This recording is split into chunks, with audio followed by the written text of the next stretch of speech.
All right, old Kamala. She's really pushing the idea of equity these days. Yesterday, we played a whole video of her saying that hurricane relief should be given out based on skin color. And she gave another speech today pushing this same idea. Listen. So let's deal with that disconnect, which we also refer to as disparities, because we see that people in our country are having an experience that is not equal. So when we talk about the work we are doing here together, it is recognizing that and being guided by this principle of what we must do in the spirit and in the interest of equity. Kamala sure stuck on this idea of equity. Well, let's bring in Danielle D'Souza Gill for more on this. She's the host of Counterculture with Danielle D'Souza Gill on Epoch Times. Danielle, great to see you. Thank you for being with us. Thank you, Dr. Gina. So happy to be here. Danielle, most people don't understand the difference between equality and equity, and I think that the left would like to keep it that way, but Kamala definitely knows the difference, doesn't she? You know, I think she struggles with these concepts. I mean, Joe Biden clearly struggles. He clearly has issues. Even when he has a teleprompter, it's so difficult for him to get out a sentence. But Kamala, you would think that the person he'd pick to run with him as his VP would be a little bit more coherent. But instead, she says things like she doesn't even know what they mean. She doesn't know the difference between equity or equality. And when she says these things, they just become these long, dragged out sentences that really have no meaning. Not to mention the fact that she does not carry out any of these goals I'm assuming she has for actually helping Americans. Their lives, as you mentioned at the beginning with inflation, are getting far worse. And Danielle, most people don't understand the difference between equality and equity. But, you know, as it has progressed in our culture and people are using both, you know, we're starting to see that the left is using this concept of equity really to justify socialism. And it's kind of a new thing. Like, I don't remember Obama necessarily talking a lot about equity, but it's become a thing. And I think that the psychological concept in play is probably one of the left trying everything in their power to confuse the American public about this. How can we clarify this so that people understand the danger of equity and how very different it is from equality?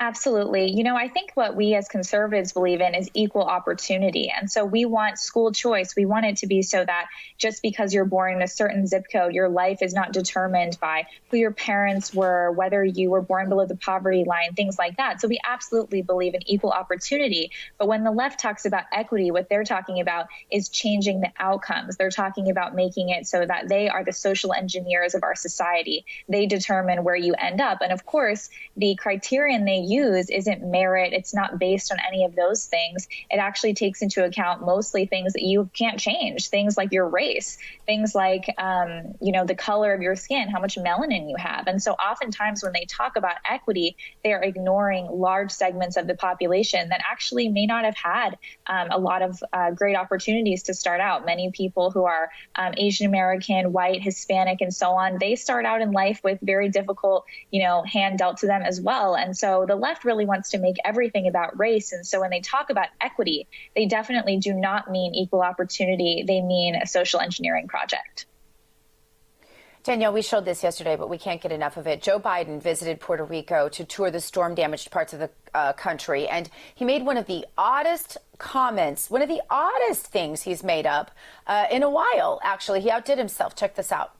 And so I was sort of raised in the Puerto Rican community at home politically.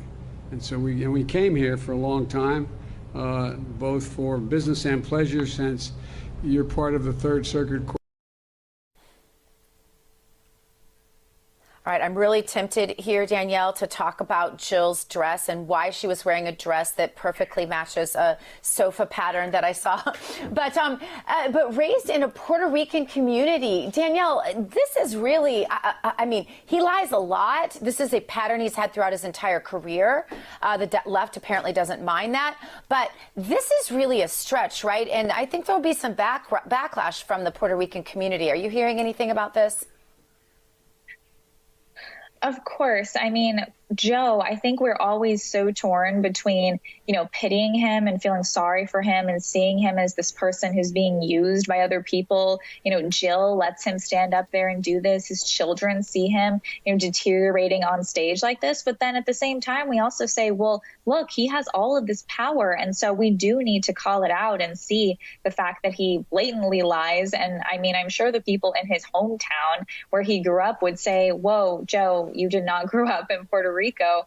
And so I think that they would look at this as just silly, not to mention people who are actually Puerto Rican, I'm sure are not going to relate to this. And I'm guessing that's his goal and putting this out there to say, hey, people, I relate to you, when they look at him and just think, oh, I just feel so sorry for you. And it's actually worrisome that he's in charge of things. And that's why our country is crumbling so much, because he is focusing on talking points like this instead of actually making the country better. Yeah, well, we can actually look at demographic breakdowns, and we can know that at the time Joe Biden was a child, the Puerto Rican community amounted to less than 3% of the population in the town where he grew up. So that's just a lie. It's a lie. And so many of the things he said are lies. But I guess we just move on. We're used to this at this point. An NYU chemistry professor, Danielle, says he was fired after students complained that his class was too hard. 82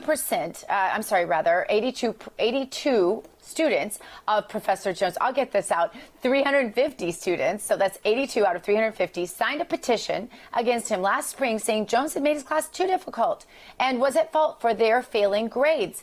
Wow, if I knew we could have done this back in school, we wouldn't have had to try so hard, right, Danielle? Right. I mean, this is just abominable, because when we look at it, we see that these students, they suffered during COVID. They did not learn things during COVID, and so they are likely behind on all of their classes. They're behind on chemistry, they're behind in science, behind in math. And yet, instead of learning to say, hey, you know what, let's buckle down and actually learn these topics. You need things like organic chemistry to become a doctor, actually operate, save people's lives one day, for example. They are saying, you know what, let's punish our professor. Let's go against him. Let's complain. And of course, the college caters to the students and not to their learning, not to them actually being people who graduate with some kind of, credential, but they say, you know what, we're going to cater to just your feelings and say that just because you don't want to study, we're going to fire this guy and make sure that teachers like this don't work anymore. And so it's really sad that colleges are not about learning. They're actually about creating snowflakes, students who cannot take, a lower grade or can't see the fact that learning is actually important. And so this is actually really sad to see. And unfortunately, I think that the COVID pandemic has affected our youth in some of the worst ways possible. All right, well, music superstar Kanye West, provocative again, actually provoked a lot of outrage by wearing a White Lives Matter shirt at his fashion show in Paris.